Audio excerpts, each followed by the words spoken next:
Welcome to Luca is a billionaire, where the only thing I invest in is your answers. You begin by confirming power and safety. First, replace the batteries with a fresh set of the specified type. Low voltage often causes failures.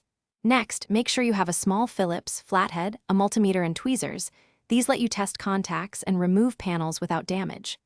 Once done, note the current code and any programming settings so you can restore them later. Make sure the door is secured while you work. This prevents accidental lockouts or injury.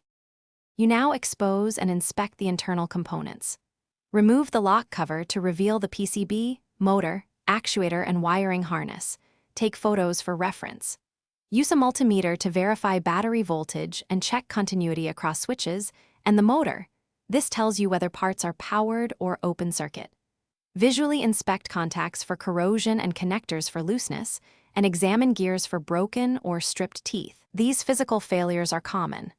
If you find debris, clean it gently and retest the mechanism manually to see movement. You finish by replacing any faulty parts identified earlier. Swap in a new motor, gear set, or contacts, or replace the PCB if electronic failure is clear. Reassemble carefully, reconnect all harnesses, fasten screws to avoid vibration, then insert fresh batteries and restore the previously recorded code. Once assembled, cycle the lock at least 10 times to verify consistent operation.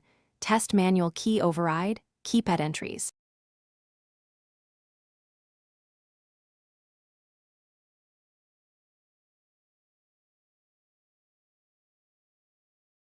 Thanks for watching and please subscribe. It's the best investment you'll ever make.